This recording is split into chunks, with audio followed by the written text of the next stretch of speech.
Kemudian di antara hal yang harus kita sucikan kalbu kita darinya adalah al-kufur. Kufur dengan berbagai macamnya. Apalagi di zaman sekarang ini yang namanya kekafiran. Na'udzubillah. Ya, benar-benar dipaksakan untuk masuk dalam otak-otak kaum muslimin dan akidah mereka. Adanya sekelompok manusia, orang-orang liberalisme, ya, yang antum tahu kalau dia hidup di sini, bagaimana dakwahnya mereka, dakwah kepada zandaqah, kezindikan, dakwah kepada kufur, luar biasa. Siapa yang dijajal ini? Orang-orang Islam di perguruan Islam. Bagaimana seorang mau punya al-qalbu as-salim kalau dia kalbunya sudah terkotori oleh berbagai macam kekafiran, yang mengatakan Al-Quran itu bukan kalam Allah tapi produk budaya manusia, ya, kufur, sehingga menghinakan ayat-ayat Allah, sehingga tanpa segan-segan menginjak lafzul jalalah, menginjak ayat Al-Quran. Ini buah daripada pendidikan kekufuran. Nabi Muhammad SAW tidak lagi diyakini sebagai seorang yang maksum, bahkan dianggapnya sebagai manusia biasa yang perlu dikritisi. Mana syahadat kita terhadap Rasulullah sebagai Muhammad Rasulullah? Kalau kita memposisikan beliau seperti orang biasa, ya, yakni rukun-rukun iman yang kokoh telah dikotori, diguncang. Na'udzubillah. Kufur. Kita harus selamatkan kalbu kita daripada kekafiran ini. Kufur secara ringkas dijelaskan oleh para ulama, kufur akbar ada 6 macam. Kufur takdzib, mendustakan, tidak percaya dengan sesuatu yang harus dipercayai terkait dengan Allah, dengan Rasul, dengan kitabullah, dengan malaikat, dengan takdir. Mendustakan ini semua atau salah satunya adalah kufur. Yang kedua, kufur ibah wal istikbar. Kufur dalam bentuk sombong. Sombong yang bagaimana? Tentunya tidak setiap kesombongan dikatakan kufur. Ya, diterangkan oleh para ulama yang dimaksud di sini sebetulnya seseorang tersebut membenarkan, tahu itu yang benar, ya, zahiran batinan, bilisanihi wa qalbi, lahir batin dia sebenarnya tahu itu benar. Wala yanqadu lahu bughdan istikbaran, tapi tidak mau tunduk kepadanya karena benci dan karena sombong dan karena menentang Allah dan Rasul. Semacam hukumnya iblis. Apakah iblis tidak tahu tentang Allah? Iblis tahu sekali. Langsung Allah Azza wa Jalla mengatakan kepada iblis. Iblis menjawab, dia yakin betul adanya Allah Azza wa Jalla itu lahir batin, tapi dia tidak mau tunduk pada perintah Allah Azza wa Jalla karena benci, sombong, menentang perintah Allah Azza wa Jalla. Ini namanya kufur istikbar. Dan ini pula yang terjadi pada Fir'aun. Jangan disangka Fir'aun tidak tahu kebenaran Nabi Musa. Fir'aun tahu. Wajahadu biha wastaiqanatha anfusuhum zulman wa 'uluwa. Mereka mengingkari. Ya. Tapi sebetulnya kalbu mereka yakin kebenaran yang dibawa oleh Nabi Musa. Laqad 'alimta ma anzala haula illa rabbus samawati wal ardh. Sungguh Fir'aun, kamu telah tahu tidaklah yang menurunkan bukti-bukti itu kecuali Allah Azza wa Jalla. Jadi Fir'aun tahu sebetulnya. Tapi kenapa tidak mau tunduk kepada Nabi Musa? Dalam arti mengikutinya. Tidak mau tunduk kepada apa yang dibawa Nabi Musa karena sombong. Dia pun mengatakan, ana rabbukumul a'la. Aku Rabb kalian yang paling tinggi. Begitu pula siapa saja, walaupun dia yakin, percaya dengan apa yang Allah Azza wa Jalla sampaikan kepada kita tapi dia tidak mau tunduk, sombong, ingkar, dia menentang, benci. Ini namanya kufrul istikbar. Kemudian yang ketiga, asyak, ragu, benar atau tidak benar, Quran ini benar atau tidak benar sebetulnya dari Allah atau tidak. Ya, ini yang sudah kena syubhat orang-orang itu. Bisa jadi seorang muslim mulai ragu. Tadinya ketika kecil tahu Al-Quran kalamullah, waktu kecil menghormati betul Al-Quran, tidak mau Al-Quran diletakkan di lantai, selalu di atas meja, membawanya pun dibawa dengan seperti ini di dadanya, tidak mau dibawa di tenteng seperti ini. Itu kan waktu kita kecil di desa-desa, ya kan? Diajar oleh orang-orang tua seperti itu dalam rangka apa? Ihtiram terhadap mushaf. Tapi ketika sekolah sampai pada perguruan tinggi Islam, mulai dijajari pemikiran-pemikiran kekafiran. Mungkin ada yang seperti mereka akhirnya meyakini Quran bukan kalamullah, tapi hanya produk budaya. Ada pula yang mungkin bingung, sebetulnya ini kalamullah atau tidak. Ya. Cerita-cerita dalam Al-Quran, dia mulai ragu-ragu, jangan-jangan itu hanya cerita. Kaum Nabi Lut yang seperti itu, jangan-jangan hanya cerita, tidak ada kenyataannya. Demi ini mengelabui manusia. Na'udzubillah. Mulai keraguan-keraguan yang muncul di tengah-tengah umat. Haibatillah azakumullah. Kita harus sucikan diri kita daripada itu semua. Bersihkan daripada keraguan dan mantapkan keyakinan kita. Karena syak, ragu ini sudah merupakan kekafiran. Ragu saja sudah merupakan kekafiran. Jangankan ragu terhadap kebenaran Al-Quran seluruhnya, satu huruf saja diragukan bahwa itu dari Al-Quran atau bukan, ini sudah kufur. Na'udzubillah min dzalik. Kemudian yang keempat, al-i'rab, berpaling dari Islam, tidak mau beriman Islam dalam arti sesuatu yang dengan itu menjadikan keislamannya sah, nggak mau peduli. Ya, iman atau tidak iman, Quran atau tidak Quran, terserah. Ya, yang penting saya bekerja, yang penting saya menghidupi keluarga saya. Tidak mau peduli dengan itu semua. Orang mau ribut masalah agama, tidak terserah. Ya, tidak mau peduli. Kalau seorang sampai tidak mau peduli dengan hal yang mesti diyakini bahwa itu daripada dinul Islam, sehingga dia tidak jelas sikapnya, yakin atau tidak, ini i'rab, kufrul i'rab. Seperti orang-orang musyrik dulu, walladzina kafaru amma unziru mu'ridun. Orang-orang kafir ketika diperingatkan, qulu la ilaha illallah, tutupi telinganya, enggak mau tahu. Nabi Nuh alaihi wasallam mengajak untuk bertauhid. Ja'alu asabi'ahum fi adanihim wastalsaw thiyabahum. Jari-jari mereka tutupkan di telinga mereka, tambah lagi enggak cukup, kain mereka ditutupkan. Enggak mau peduli. Ya, padahal ini seruan untuk mentauhidkan Allah. Enggak mau peduli. Sehingga seorang yang mu'rid seperti ini tentu sudah akan ragu-ragu, tidak yakin, atau yakin tapi tidak mau tunduk, macam-macam. Sehingga i'rab, berpaling dari perkara-perkara yang membuat sahnya iman dia. Ini juga merupakan kekafiran. An-nifaq, berikutnya kemunafikan.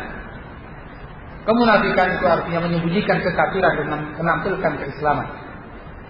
Penampilan lahiriahnya sebagai seorang muslim, tapi dalam kalbunya memiliki hal-hal kekafiran seperti yang tadi kita sebutkan.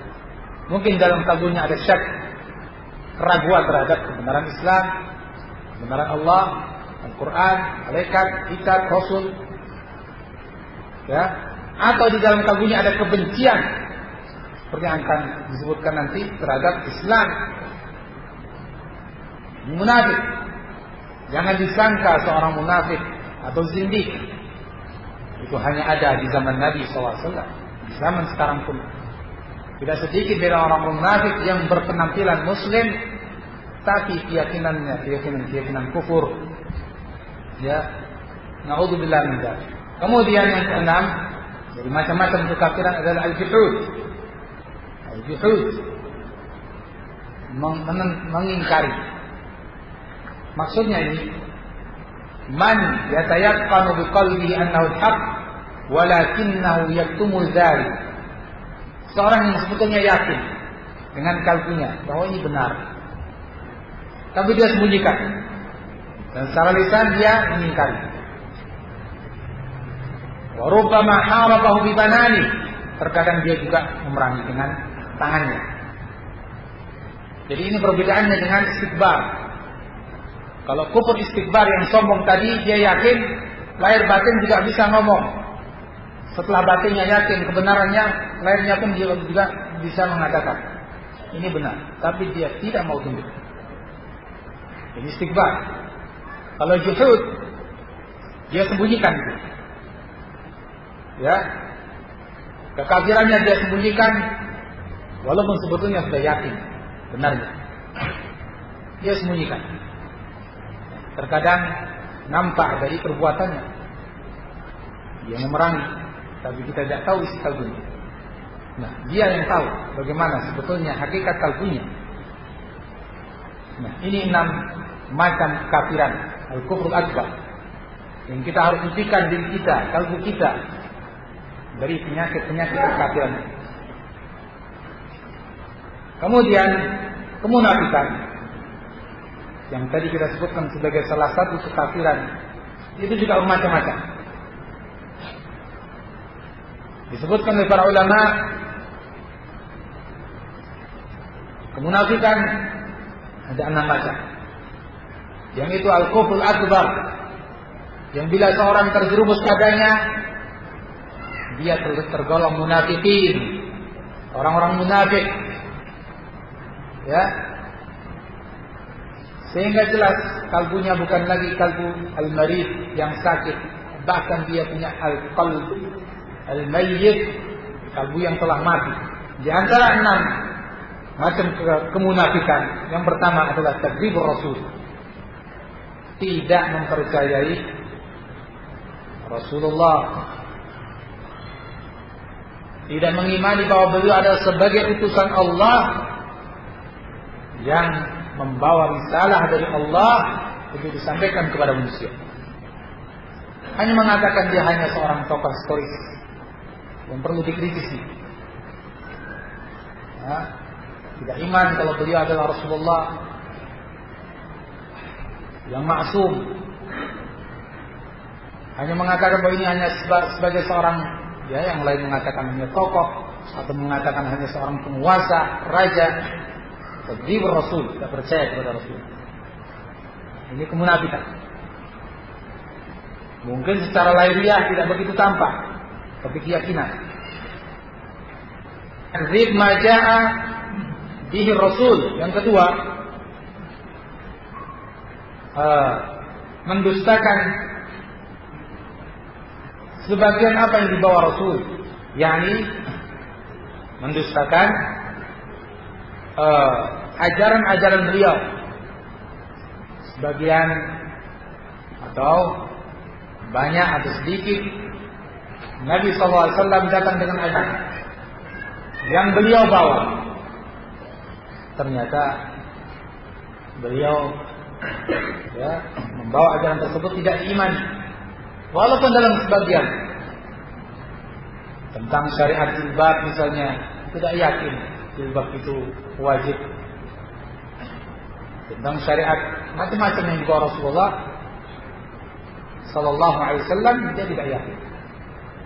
Nah, mendustakan sebagian saja ini sudah kemunafikan.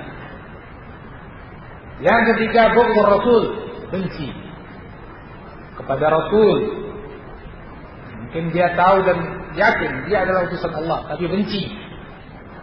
Benci ketika mendengar Rasulullah punya istri banyak. Benci. Na'udzubillah.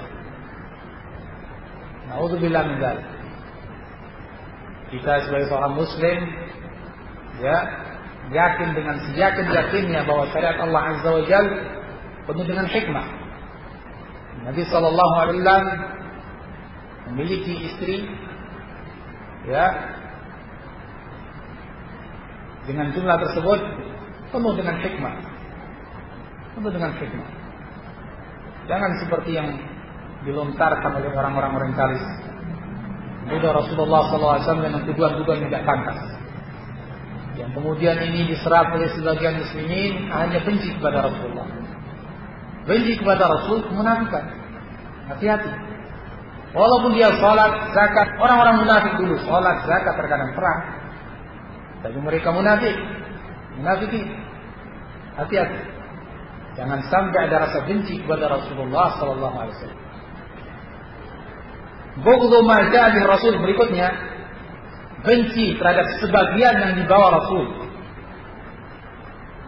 Dibenci saja. Nabi membawa syariat, bermacam syariat. Memelihara jenggot, syariat Nabi. Mengangkat pakaian di atas mata kaki, syariat Rasulullah. Dan berbagai macam hukum, sholatnya, zakatnya, puasanya, hajinya, berbakti pada orang tua, berjihad fisabilillah. Kalau sampai ada yang benci kepada syarat-syarat tersebut, ini kebencian merupakan kemunafikan. Hati-hati, muslimin, bersihkan kalbu daripada kemunafikan. Kalau seorang belum bisa mengamalkan, jangan kemudian membenci. Bahkan dia punya beristighfar kepada Allah Azza wa Jalla, memohon ampun kepada Allah karena belum bisa mengamalkan. Jangan sampai dia benci kepada apa yang disyariatkan Rasulullah. Tidaklah Allah Subhanahu wa taala menurunkan hukum sesuai dengan hikmah. Ya. Hikmah duniawi maupun ukhrawi. Kemudian yang kelima, al-masarratu bin khitab din Rasul. Termasuk kemunafikan adalah seorang merasa senang dengan rendahnya agama Rasulullah. Merasa senang dengan rendahnya agama Rasulullah. Artinya, yakni ketika direndahkan orang, ketika Islam direndahkan orang, dari orang kafir, orang munafik, orang-orang yang musuh Islam merendahkan Islam, dia merasa senang. Ya, longgar dadanya dengan berbagai macam hal itu. Tapi ketika Islam jaya, dia merasa sempit dadanya, tidak senang dengan unggulnya Islam. Ini juga kemunafikan. Jadi yang kelima tadi, merasa senang dengan rendahnya atau ketika Islam direndahkan. Yang keenam, merasa benci ketika Islam unggul. Ketika dinur Rasul, agama Rasul itu unggul, dia benci, tidak suka. Ini namanya kemunafikan. Dan ini yang dikatakan oleh para ulama, an-nifaqul i'tiqadi, nifaq dalam keyakinan. Kalau seorang sudah terkena salah satu dari 6 ini, dia menjadi seorang munafik. Walaupun dia sholat, zakat dan macam-macam dari amalan-amalan Islam, dia sebagai seorang munafik. Tak ubahnya seperti orang-orang munafik di zaman dulu, yang mereka juga mengucapkan syahadatain, tapi tidak bermanfaat untuk dia. Ketika dia melakukan sholat, zakat, tidak ada manfaatnya untuk dia. Nah, ahibadillah azakumullah,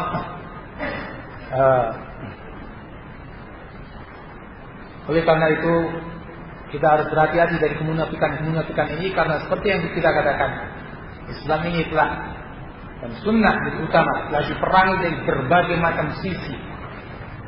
Berbagai macam sisi, termasuk yang paling berbahaya adalah mereka yang berusaha untuk menumbuhkan kemunafikan dalam jiwa muslimin dan kekafiran. Maka kita usaha mensisikan kalbu